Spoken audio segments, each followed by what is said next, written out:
Hello दोस्तों। राम राम आप सभी को।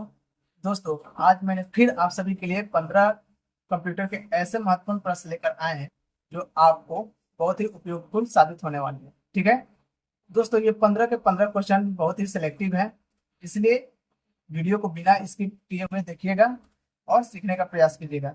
चलिए बिना देर किए हुए वीडियो को शुरू करते हैं और देखते हैं। तो चलिए देखते हैं।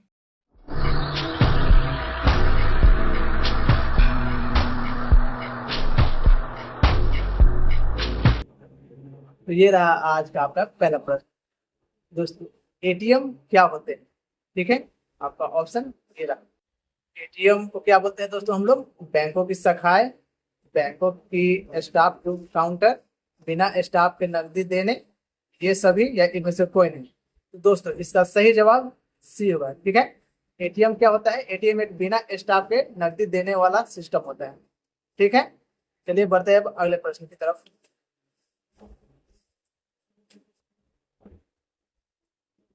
किसने प्रथम मैकेनिकल कैलकुलेटर का निर्माण किया था? आपका ऑप्शन ये रहा दोस्तों।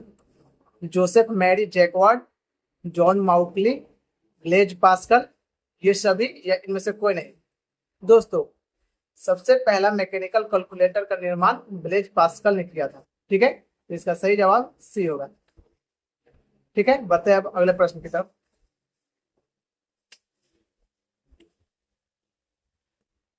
डॉट मैट्रिक्स किस उपकरण की किस्म है? आपका ऑप्शन ये रहा दोस्तों। स्कैनर, प्रिंटर, कीबोर्ड, माउस या इनमें से कोई नहीं। दोस्तों, जो डॉट मैट्रिक्स होता है वह एक प्रिंटर की उपकरण है। ठीक है, तो इसका सही जवाब बी होगा। ठीक है, चलिए बढ़ते हैं अब अगले प्रश्न की तरफ। कंप्यूटर डाटा गैदर करते हैं, इसका अर्थ है कि वे यूजर को डाटा डैश करने देते हैं। ठीक है दोस्तों, आपका ऑप्शन ये रहा। आपका पहला ऑप्शन प्रेजेंट है, इनपुट है, आउटपुट है, स्टोर है या इनमें से कोई नहीं।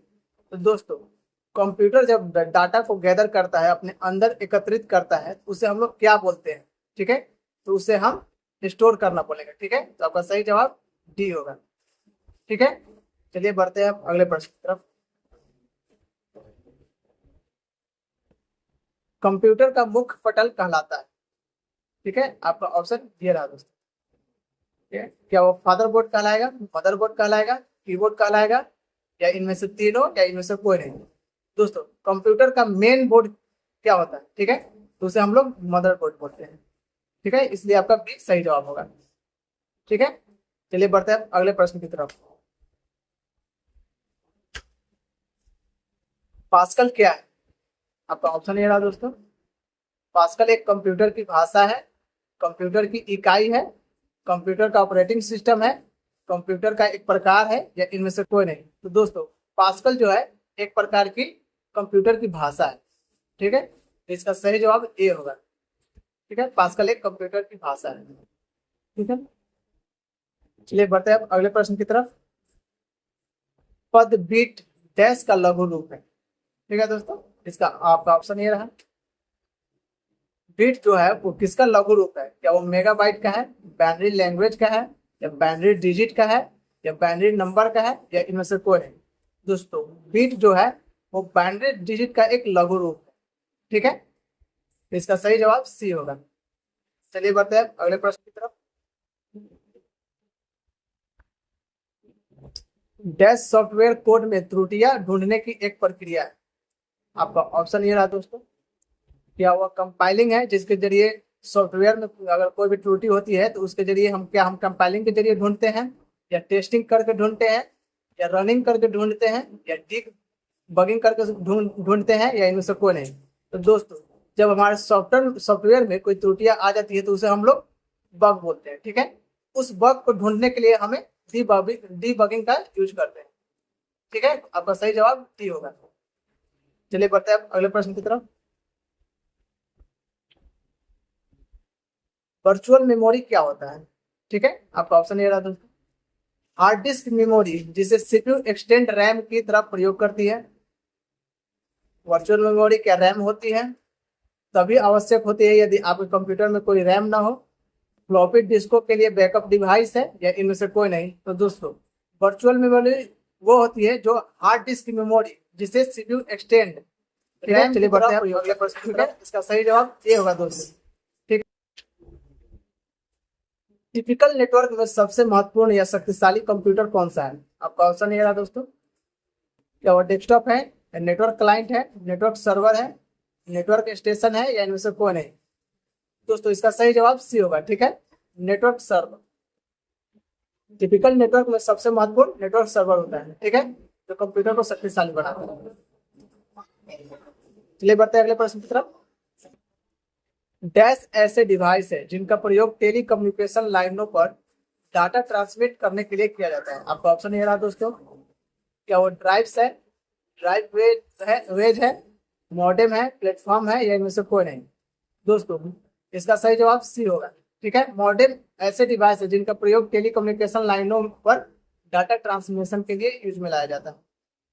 ठीक है, इसका सही जवाब सी होगा, मॉडेम। चलिए बढ़ते हैं अगले प्रश्न की तरफ। निम्नलिखित में से कौन सा पद केवल नेटवर्क का कनेक्शन है जिसे साथ जोड़ा जा सकता है? आपका ऑप्शन ये रहा दोस्तों। Virtual private network, internet, intranet, extranet, या इनमें से कोई नहीं? दोस्तों इसका सही जवाब बी होगा। ठीक है, इंटरनेट के जरिए नेटवर्क का कनेक्शन किया जाता है। ठीक है, तो इसका सही जवाब बी है। चलिए बढ़ते हैं अगले प्रश्न की तरफ। एप्लीकेशन से कॉपी किया गया डाटा डैश में स्टोर किया जाता है। ठीक है, आपका ऑप्शन ये रहा दोस्तों। क्या वो ड्राइवर में कॉपी होकर जाता है, या टर्मिनल में, प्रॉम्प्ट में, क्लिपबोर्ड में, या इनमें से कोई नहीं? दोस्तों इसका सही जवाब डी हो। ठीक है, जब भी हम किसी एप्लीकेशन या सॉफ्टवेयर से हम लोग डाटा को कॉपी करते हैं तो वो एक क्लिपबोर्ड में चला जाता है। ठीक है, क्लिपबोर्ड क्या है? एक टेम्पररी मेमोरी है किसी भी सॉफ्टवेयर का, वो क्लिपबोर्ड में चला जाता है। इसका सही जवाब डी हो। चलिए बढ़ते हैं अगले प्रश्न की तरफ। कट, कॉपी और पेस्ट करने के लिए कौन सा मेनू सिलेक्ट किया जाता है? ठीक है दोस्तों, आपका ऑप्शन ये रहा। क्या हम फाइल मेनू को सिलेक्ट करेंगे, टूल्स मेनू को सिलेक्ट करेंगे, स्पेशल मेनू को सिलेक्ट करेंगे, एडिट मेनू, या इनमें से कोई नहीं? दोस्तों तो कट, कॉपी और पेस्ट करने के लिए हमें एडिट मेनू को सिलेक्ट करना चाहिए। ठीक है, इसका सही जवाब डी होगा। ठीक है, चलिए बढ़ते हैं अगले प्रश्न की तरफ, और आज का ये लास्ट प्रश्न है। एएल का पूरा नाम क्या है? ठीक है, आपका ऑप्शन ये रहा दोस्तों। क्या उसे हम एएल को हम अरिथमेटिक लॉजिक यूनिट बोलेंगे, या एल्गोरिथमिक लैंग्वेज बोलेंगे, या एटॉमिक लैंग्वेज बोलेंगे, या आर्टिफिशियल लैंग्वेज बोलेंगे? इसका सही जवाब बी है दोस्तों। ठीक है, एएल का पूरा नाम एल्गोरिथमिक लैंग्वेज होता है। ठीक है, तो आज की वीडियो हम यहीं पर समाप्त करते हैं। उम्मीद करते हैं दोस्तों आपको ये वीडियो पसंद आया होगा। यदि पसंद आया हो तो वीडियो को लाइक करें, कमेंट करें। धन्यवाद।